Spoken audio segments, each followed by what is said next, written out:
Power ಟಿವಿಯಲ್ಲಿ ಲೋಕಸಭಾ ಚುನಾವಣೆಯ ಅತಿ ದೊಡ್ಡ ಸಮೀಕ್ಷೆ ನಡೀತಾ ಇದೆ. ಇವತ್ತು ಈ ಕ್ಷಣ ನಾವು ನಡೆಸ್ತಾ ಇರುವಂತಹ ಸಮೀಕ್ಷೆ ಬೆಂಗಳೂರು ಉತ್ತರ ಲೋಕಸಭಾ ಕ್ಷೇತ್ರದ ಸಮೀಕ್ಷೆ. ಬೆಂಗಳೂರು ಉತ್ತರ ಅಂತಂದಿದ ತಕ್ಷಣ ಬಹಳಷ್ಟು ಕುತೂಹಲ ಕಾಡುತ್ತೆ. ಯಾಕಂದ್ರೆ ಸತತವಾಗಿ ಬೆಂಗಳೂರಿನಲ್ಲಿ ಬಿಜೆಪಿ ಗೆದ್ದುಕೊಂಡು ಬಂದಿರುವಂತಹ ಉತ್ತರ ಕ್ಷೇತ್ರ. ಆದರೆ ಈ ಬಾರಿ ಶೋಭಾ ಕರಂದ್ಲಾಜೆ ಅವರ ಸ್ಪರ್ಧೆಯ ಹಿನ್ನೆಲೆಯಲ್ಲಿ ಈ ಕ್ಷೇತ್ರದಲ್ಲಿ ಏನಾಗುತ್ತೆ ಅನ್ನುವ ಪ್ರಶ್ನೆ ಇದೆ. ಈ ಕ್ಷಣಕ್ಕೆ ನೆಕ್ ಟು ನೆಕ್ ಫೈಟ್ ಇದೆ.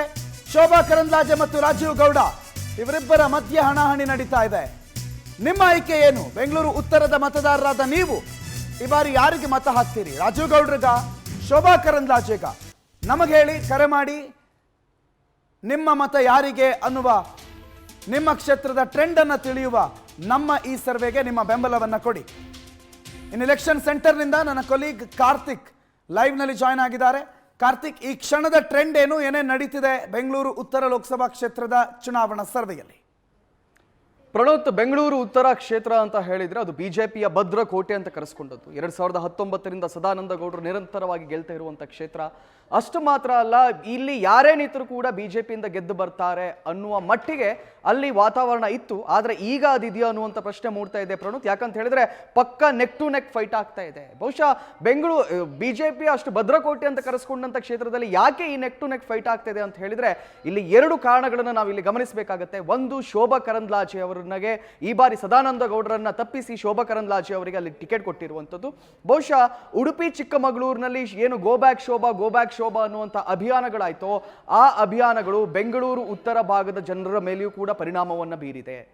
ಬೆಂಗಳೂರು ಉತ್ತರದ ಜನರು ಕೂಡ ಅವೆಲ್ಲವನ್ನ ಸೂಕ್ಷ್ಮವಾಗಿ ಗಮನಿಸಿದ್ದಾರೆ ಅನ್ನೋದನ್ನ ಬಹುಶಃ ಇವತ್ತಿನ ನಮಗೆ ಬರ್ತಾ ಇರುವಂತಹ ಕರೆಗಳ ಮೂಲಕ ನಾವು ಇದನ್ನ ಅರ್ಥ ಮಾಡ್ಕೊಳ್ಬಹುದೇನೋ. ಯಾಕಂತ ಹೇಳಿದ್ರೆ ಬೆಳಗ್ಗೆ 9:30 ನಾವೇನು ಕರೆಗಳನ್ನ ಸ್ವೀಕರಿಸ್ತಾ ಇದ್ದೇವೆ, ಒಂದರ್ಥದಲ್ಲಿ ನೆಕ್ ಟು ನೆಕ್ ಫೈಟ್. ಇದನ್ನೇ ಬಹುಶಃ ಈ ಹಿಂದೆ 2019ರಲ್ಲಿ ಅಥವಾ 2014ರಲ್ಲಿ ನಾವು ಸ್ವೀಕರಿಸಿದ್ರೆ ಪ್ರಬಲವಾಗಿ ಬಿಜೆಪಿಯ ಪರವಾಗಿ ಬರ್ತಾ ಇತ್ತೇನೋ. ಆದ್ರೆ ಈ ಬಾರಿ ನೆಕ್ ಟು ನೆಕ್ ಫೈಟ್ ಇದೆ. ಬಹುಶಃ ಶೋಭಾ ಕರಂದ್ಲಾಜೆ ಅನ್ನುವ ಒಂದೇ ಒಂದು ಕಾರಣ ಅಲ್ಲ, ಬದಲಿಗೆ ಪ್ರತಿಸ್ಪರ್ಧಿ ಆಗಿರುವಂಥದ್ದು ಪ್ರಣೋತ್ ಇಲ್ಲಿ MV ರಾಜೀವ್ ಗೌಡ ಅವರ ಬಗ್ಗೆ ನಾವು ತಿಳಿದುಕೊಳ್ಳಲೇಬೇಕು. ಯಾಕಂತ ಹೇಳಿದ್ರೆ ವೆರಿ ಕ್ಲೀನ್ ಹ್ಯಾಂಡ್ ಆಗಿ ಅವರು ರಾಜಕೀಯ ಕ್ಷೇತ್ರಕ್ಕೆ ಎಂಟ್ರಿ ಕೊಟ್ಟವರು MV ರಾಜೀವ್ ಗೌಡ ಅವರು.